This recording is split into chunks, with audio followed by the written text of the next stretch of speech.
Hello guys, reborn as a villain के episode 165 में आप सभी का वेलकम। अगर आपको मेरी वीडियो पसंद आती है तो सब्सक्राइब, लाइक, शेयर, कमेंट जरूर करिएगा। अब देखते हैं आगे।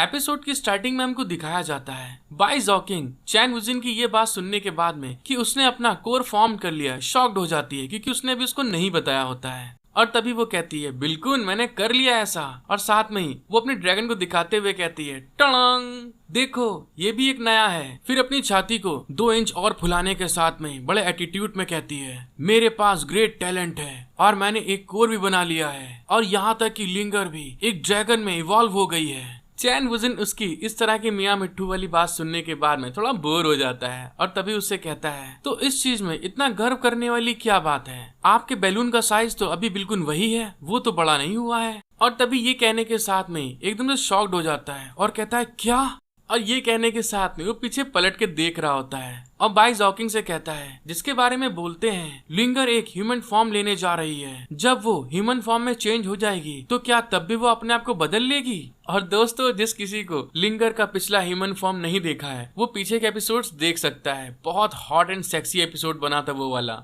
अब फिर हमें दिखाते हैं चैन वुजिन उस वाले एपिसोड के सारे सीन्स को अपने मन में याद करते हुए राल टपका के कहता है ज़ियाओकिंग क्या मैं अभी भी उस पर एक नजर डाल सकता हूँ। और ये कहने के साथ में दोस्तों वो ब्लश कर रहा होता है। जब ज़ियाओकिंग उसकी इस तरह की हरकत देखती है कि ये मेरी स्नेक तक को नहीं छोड़ रहा है बदतमीज ठरकी इंसान, तो वो उसी गुफा में उसको भयानक तरीके से पेलती है दोस्तों। और फिर हमें कुछ समय बाद का सीन दिखाया जाता है, वो लोग उस गुफा में से निकल के बाहर की ओर आ रहे होते हैं और हमें दिखाया जाता है दोस्तों चैन वुजिन को इतने भयानक तरीके से बाई जॉकिंग ने पेला होता है कि उसके मुंह, नाक, दांत सब टूटे फूटे पड़े होते हैं। और तभी अपना ठरकी चैन वुजिन बाई जॉकिंग से कहता है जब तुम वापस जा रही हो तो सावधान रहना, ठीक है, बाय बाय। बाई जॉकिंग उसकी ये बात सुन के गुस्से में उससे कहती है चैन वुजिन तो तुम मुझे बताओ तुम फिर क्या करने वाले हो जो तुम ऐसा मुझसे बोल रहे हो। उसकी ये बात सुनने के बाद में चैन वुजिन एकदम शॉक्ड हो जाता है कि इसे कैसे पता चल गया कि मैं कुछ करने वाला हूँ। और तभी में दिखाते हैं चैन वुजिन वहाँ पे नौटंकी करते हुए उससे कहता है मुझे यहाँ का रेसिडुअल एराई बहुत बढ़िया लगा है, इसलिए मैं इसकी स्टडी करने में कुछ समय बिताना चाहता हूँ। और ये कहने के साथ में वो दोनों बूढ़े भाई से कहता है आप दोनों को अभी बाई जॉकिंग को वापस ले जाना चाहिए। चैन वुजिन की ये बात सुन के जो ग्रैंडपा भाई होते हैं वो शॉक्ड हो जाते हैं। वो बोलते क्या अंदर एराई है, मुझे तो नहीं पता चला। और साथ ही हमको दिखाते हैं वो दोनों लड़कों वाली फीलिंग को समझने के साथ में ही बाई जॉकिंग को उठा के ले जा रहे होते हैं। और बाई जॉकिंग भी वहाँ पे चिल्ला के कहती है मुझे वापस जाने दो ग्रैंडपा, वो फिर से कुछ गंदा प्लान बना रहा है, आप लोग समझते क्यों नहीं है, वो एक नंबर का ठरकी है, उसके ऊपर नजर रखनी पड़ेगी। जब वो लोग जा रहे होते हैं तभी चैन वुजिन चिल्ला के कहता है जब तुम लोग वापस जाओ तो लॉर्ड से कहना याद रखिए कि वह मेरी अच्छी खबर के लिए वेट करें। जब वो ये बात को बोल ही रहा होता है तभी ग्रैंडपा बाई को दिखाते वो पीछे पलट के चैन वुजिन की तरफ देख के अपने मन में सोचते हैं वो लड़का सच में बहुत ज्यादा ही मिस्टीरियस है, मैं उसको बिल्कुल भी समझ नहीं पाता हूँ।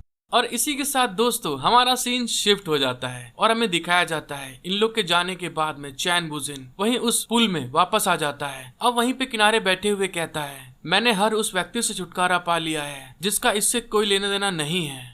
और ये कहने के साथ में जो उसको उस वाटर के अंदर दोस्तों कमल का फूल मिला होता है वो उसको बाहर निकालता है और उसको देखते हुए कहता है अच्छा तो ठीक है, अब तुम मुझे बताओ कि मैं तुम्हें इस जगह से बाहर निकालने में कैसे मदद कर सकता हूँ।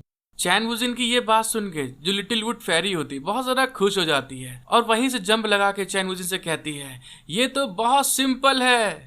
और दोस्तों जैसे हम लोग बचपन में झूला झूलते थे उसी तरह से इसने चैन वुजिन के हाथ को झूला बना लिया होता है और खुशी के मारे उतरते हुए कहती है तुम्हें बस मेरे साथ में कॉन्ट्रैक्ट बनाना होगा। फिर उसी तरह से सरकते हुए उसकी गर्दन के पास आ जाती है और उससे कहती है उसके बाद तुम मुझे अपनी सोल में रख सकते हो। फिर वो लिटिल फेरी उसके कांधे पे बैठ जाती है और हंसते हुए उससे कहती है एक बार जब मैं गुफा से बाहर निकल जाऊंगी तो मैं आजाद हो जाऊंगी।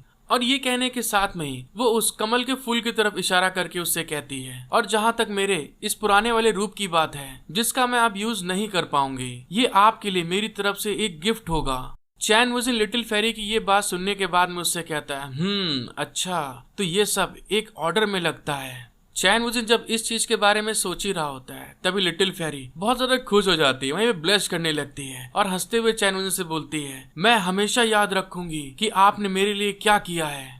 चैन वुजिन उसकी ये बात सुनने के बाद में स्माइल करते हुए कहता है अच्छा तो ठीक है, हम लोग इसको शुरू करते हैं। हेलो गाइस, अगर आपको वीडियो पसंद आई है तो सब्सक्राइब, लाइक, शेयर, कमेंट जरूर करिएगा। और इसी के साथ मिलते हैं हम लोग next episode. Thank you for watching my video.